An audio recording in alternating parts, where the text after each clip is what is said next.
फडणवीस साहेबांच्या सांगण्यावरून म्हणतोय मी. फडणवीस साहेबांनी सांगितल्याशिवाय भाजपच्या एकाही मंत्र्याचे टप्पर नाही व्यासपीठावर यायची. एवढं दडपण आहे त्यांचं त्यांच्यावर. तरीही मी ते आलेत. आम्ही फडणवीस साहेबांनी त्यांना सांगितलं म्हणून विश्वास ठेवला. काय चूक केली मराठ्यांनी? काय चूक केली? विश्वास ठेवणं बाप केलं का? आम्ही तुमच्यावरती सत्ता सोपवली. काय राव तुम्ही येड्यात काढायला लागलात या समाजाला. त्याच पोरांची ऍडमिशन कॅन्सल व्हायला लागली. नोकऱ्यातून तुम्ही व्हॅलिडिटी दिले तर नोकऱ्यातून पोरं बाहेर पडाले.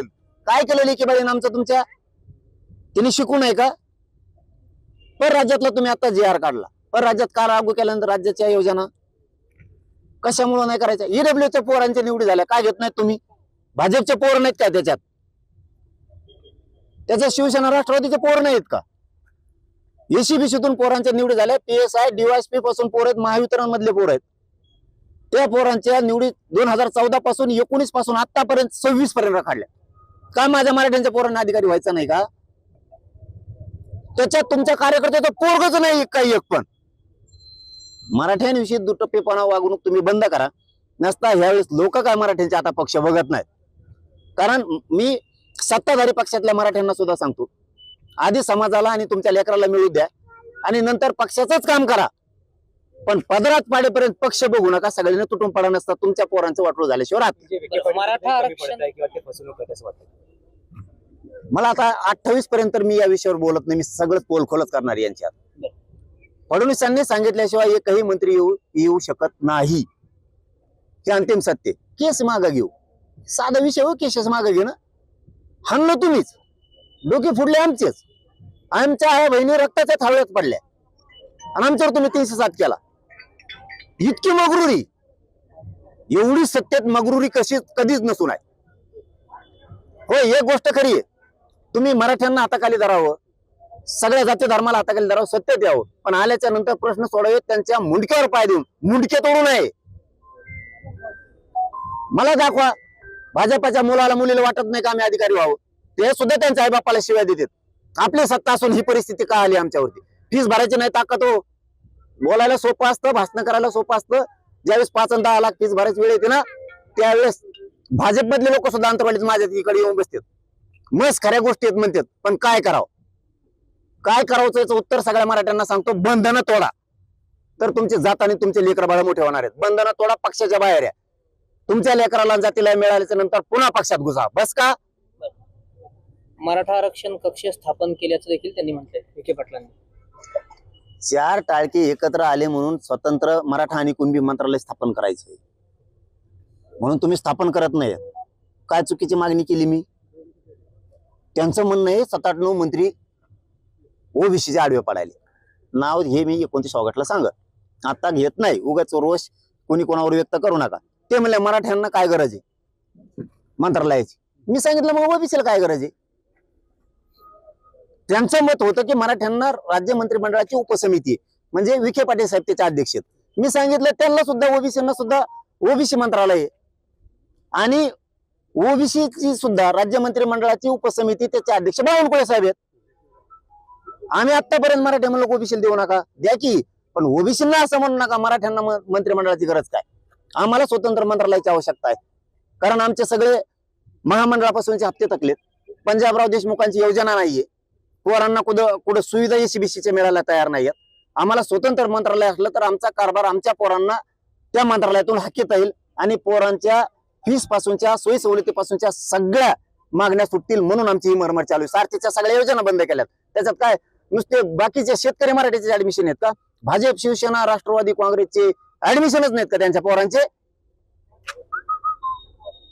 आपली एक चूक झाली, शेवटचं सांगतो, मराठ्यांची एक चूक झाली. आपण पक्षाला जास्त महत्व दिलं आणि बाकीच्यांनी काय केलं, आधी जातीला महत्व दिलं आणि नंतर पक्षाला दिलं म्हणून त्यांना खूप मिळालं. इथून पुढे तरी मराठ्यांनी आता ही चूक करू नका. तुम्ही पक्षाला महत्व द्या, पण नंतर आधी जातीला, तुमच्या पोराला, पोरीच्या पदरात सगळ्या योजना पाडून घ्या, आरक्षण पाडून घ्या आणि नंतर पक्षाकडे जा. सरकारने घेतलेल्या निर्णयाची अंमलबजावणी सुरू आहे. त्याचा अहवाल तुम्हाला पाठवण्यात येईल असं विखे पाटील म्हणतायत. त्याची टाइमलाईन सुद्धा त्या अहवालात असेल आणि हा अहवाल मिळाल्यानंतर निश्चितपणे जरांगे पाटलांचं समाधान होईल. मी साधच सांगतो तुम्हाला, आता तुम्ही हा प्रश्न विचारला म्हणून. परवाच्याला माझ्या माहितीनुसार मुख्यमंत्री साहेबांनी, फडणवीस साहेबांनी ताबडतोब प्रतिक्रिया दिली. पेंडन्सी नाहीये अर्जाची. मी पेंडन्सी दाखवतो तुम्हाला, पाठवा तुमचा माणूस. कालच माझ्याकडं मला वाटतं लाडसांगवी गाव आहे छत्रपती संभाजीनगर तालुक्यात आणि जिल्ह्यात. पडूळ आडनावाचे लोक आहेत तिथं 7,000 लोक आहेत. त्यांच्या एकाचं चुलत्याला दिले, दुसऱ्याला द्यायनातच. का द्यायनात? तर ते म्हणले तो याकडं म्हणजे याच्याकडे वावर आहे, ज्याची नोंद निघाली त्याच्या भावाकडे.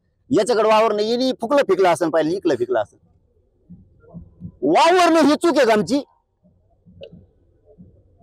वावर नाही फक्त ही चूक आहे का? शेतकरी मराठा आहे, एखादा शेत मजूर आहे, लोकांच्या तिथे कंपनीत कामाला, त्याला वावर नाही म्हणून ते रोजन जातोय ना. त्याची काय चूक? त्याच्या पोरांनी शिकून अधिकारी व्हायचं नाहीये का? नोंद सापडले म्हणलं प्रमाणपत्र द्यायला हरकत काय? असे लाखांना उदाहरणं देतो, एक दोन नाही मी. तुम्ही अंतरवालीत या, आम्ही तुम्हाला उत्तर देतो सगळे समोरासमोर. मराठ्यांना पण कळू द्या, मराठी सांगते ही माहिती चुकीची आहे का सरकार सांगते ही चुकीची, समोरासमोर. आणि मराठ्यांना सुद्धा सांगतो पुन्हा एकदा, ज्यांनी ज्यांनी कुणबी प्रमाणपत्रासाठी अर्ज केलेत ना, त्यांनी आता 28 ऑगस्टला अंतरवालीत या. मला सरकारला दाखायचंय हे अर्ज केलेत, हे नोकरीत राहिले ECBC-तून, EWS मधून आणि ESBC मधून. हे राहिलेले तुम्ही नाही म्हणतात ना, तुम्ही म्हणतात ना बलिदान केलेल्या कुटुंबाला नोकऱ्या दिल्यात, मी दाखवतो नाही दिल्या म्हणून. तुम्ही म्हणतात ना केसेस मागे घेतले 900, मी दाखवतो हे केसेस तशाच्यात म्हणून. तुम्ही म्हणता ना 58 लाखाचे प्रमाणपत्र दिलेत, मी दाखवतो नाही दिले. विखे पाटील साहेब, एक महत्वाचं सांगायचं राहिलं तुम्हाला. तुम्ही म्हणलात ना सगळं व्यवस्थित चाललंय, तुम्हाला 1 वर्षाचा काळ गेला. 29 ऑगस्ट 2025 पासून 26 पर्यंत आता एकही प्रमाणपत्र शिंदे समितीने आतापर्यंत शोधलं नाही. म्हणजे नोंदी शोधल्या नाहीत, रेकॉर्ड शोधला नाही एकही. शिंदे साहेबाला, एकनाथ शिंदे साहेबाला 6 महिन्याचा वेळ दिलेला होता. 58 लाख नोंदी त्या माणसानं शोधल्या. तुम्हाला असं सांगितलं की परत तुमचं दुखत. काय दुखत आता सांगत नाही मी, 29 ला सांगत. म्हणजे तुमचं हे बी प्रॉब्लेम आहे. तुम्हाला सांगायला गेलं की तुम्ही म्हणतात आमचं नावच नाही घेत. आता 1 वर्ष झालं तुमचंच नाव घेते, जपच तुमचं चालू केला, माळच घेतली मी. फडणवीस साहेब, फडणवीस साहेब, फडणवीस साहेब, विखे पाटील साहेब, विखे पाटील साहेब. आता काय करू? तरी बंद आहे ना. त्यांनी 58 लाख नोंदी शोधल्यात, पण एक चूक करू नका फडणवीस साहेब आणि विखे पाटील साहेब. 58 लाख नोंदीतल्या कमी नोंदी करू नका बरं का. तुमचा तो प्लॅन चाललाय, त्याचा संशय आहे तुम्हाला? 100% सांगतो. तुम्ही 58 लाख नोंदी शोधलेल्या आहेत. तुम्ही शिंदे समितीला चुकीची माहिती देऊ, चुकीचा दबाव त्यांच्यावर टाकून 58 लाखाच्या नोंदी कमी करू नका. तुम्ही चुकीचा संदेश मराठ्यात जाईल तर तुम्हाला लय वाईट फळ भोगावं लागतं.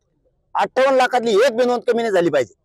तुमची ती प्रक्रिया सुरू आहे सध्या की 58 लाखातल्या नोंदी किती कमी होतात, म्हणजे ते शोधी देतात, तुम्ही कमी करता का? तुम्ही पागलात काढायचं काम करू नका, नसता रस्ते बंद होतील. शेवटच्या आंदोलनात तुम्ही आता सगळं खरं खोटं करून दाखवणार आहे. समोरासमोर मला काय म्हणायचं की फडणवीस साहेब म्हणते टेंडन्सी नाहीये. मला वाटतं मराठ्यांनी हैदराबाद गॅजेटनुसार ज्यांनी ज्यांनी अर्ज केलेत त्यांनी अर्ज केलेले घेऊन यावं की आम्ही अर्ज केलेला आहे, एक क्रमांक. दुसरा, ज्यांनी केलेले त्यांनी पटापट करा. तिसरं की 58 लाख नोंदी निघाल्या, ज्यांच्या नोंदी सापडल्या त्यांनी पण अर्ज करा.